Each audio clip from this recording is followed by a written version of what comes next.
Hello guys, welcome back to my YouTube channel. दोस्तों, काफ़ी important information यहाँ पे हम आप लोग के साथ में प्रोवाइड करने वाले हैं ऑडिट के केस में, जो कि अभी डेफिनेटली मैंडेटरी कर दिया गया है। तो दोस्तों, ये ज़्यादा से ज़्यादा यूज़फुल होने वाला है। एक टैक्स पेयर्स हो आप, या कंसल्टेंट हो, या आप अकाउंटेंट हो, तो ये आपको अभी से इम्प्लीमेंट बिल्कुल कर लेना चाहिए अपने बुक्स अकाउंट्स में। अदरवाइज आपको ऑडिट के टाइम पे डेफिनेटली इशूज़ आने वाले हैं। तो दोस्तों, यहाँ पे देखिए, इस बार की जो टैक्स ऑडिट होगी उसमें एक अलग से शेड्यूल्स दिया जाएगा, और वहाँ पे जो भी आप रिसिप्ट या पेमेंट कर रहे हो, इसका बाइफर्केशन देना पड़ेगा। मतलब फ्रेंड, आपका जो रिसिप्ट हुआ है कितना बैंकिंग चैनल के थ्रू हुआ है, कितना कैश के थ्रू हुआ है, इसका बाइफर्केशन आपको अब एक शेड्यूल्स में देना पड़ेगा। वनली सिर्फ कैश का बाइफर्केशन नहीं, साथ में आपका ग्रॉस रिसिप्ट, आपका टर्नओवर, आपका सेल्स कितना है, इसका भी बाइफर्केशन आपको देना है। तो यहाँ पे आप लोगों को स्क्रीन पे दिख रहा होगा जो फॉर्मेट आ चुकी है books of account and audit. तो सर, यहाँ पे देखिए एक शेड्यूल जो मिलेगा पेमेंट एंड रिसिप्ट का इन कैश। तो यहाँ पे दिया गया है कि पहले आपको बताना है कि आपका टोटल सेल्स कितना है, या आपका टर्नओवर कितना है, आपका रिसिप्ट फ्रॉम बिजनेस, बिजनेस से कितना सेल्स या टर्नओवर या रिसिप्ट कितना है, पहले आपको ये बताना होगा। सेकेंड लाइन में दोस्तों यहाँ पे दिया है कि आप अगर प्रोफेशन में हो तो आपका यहाँ पे ग्रॉस रिसिप्ट क्या है, ये आपको डालना होगा।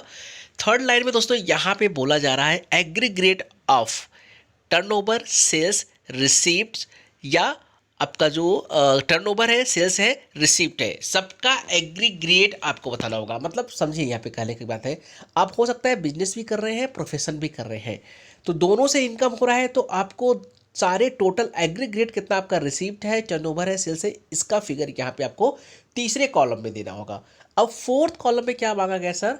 फोर्थ कॉलम में मांगा जा रहा है कि आपने कैश में कितना टोटल रिसीव्ड किया है। कैश कितना आपने रिसीव्ड किया, ट्रांजैक्शन कैश में कितना ट्रांजैक्शन किया है आपने, क्या आपने जो यहाँ पे बिजनेस जो आपने सेल्स किया है या यहाँ पे सर्विस प्रोवाइड की है, उसका कैश में कितना रिसीव्ड किया है, उसका बाइफर्केशन देना है।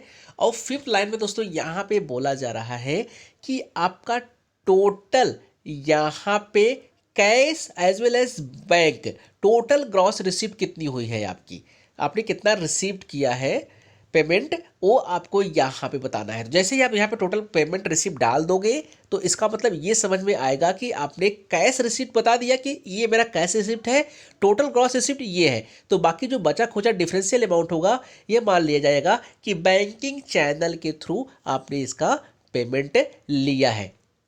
तो यहाँ पे देखिए फॉर्मेट बिल्कुल अब एक शेड्यूल्स दिया जाएगा, इस शेड्यूल्स में ये चीज़ें आपको डालनी पड़ेगी। मतलब अभी आप ध्यान रखिएगा स्पेशली कि आपको अलग से कैश रिसिप्ट कितना है वो आपको देना पड़ेगा, और टोटल कितना रिसिप्ट किया आपने कैश विथ बैंकिंग मिला करके, इसका डिटेल्स देना होगा। तो उनके पास इंफॉर्मेशन पहुंच जाएगी कि टोटल रिसिप्ट ये है, इसमें तो इतनी कैश वाली रिसिप्ट है, तो उनको पता चलेगा कितनी बैंकिंग के थ्रू, चैनल के थ्रू रिसिप्टमेंट हुआ है। तो ये चीज़ें अभी से अगर फॉर्मेट बना के चलते हो, तो आप एक अकाउंटेंट हो तो आपके लिए बहुत ज़्यादा ईजी हो जाएगा। अदरवाइज ऑडिट में आपको ये दिक्कत बिल्कुल आने वाली हो सकती है। तो एक छोटी सी इन्फॉर्मेशन जो हमने आप लोग साथ में प्रोवाइड की है। चलिए मिलते हैं फिर नए वीडियो के साथ, तब तक के लिए जय हिंद, जय Bharat. Thank you for watching.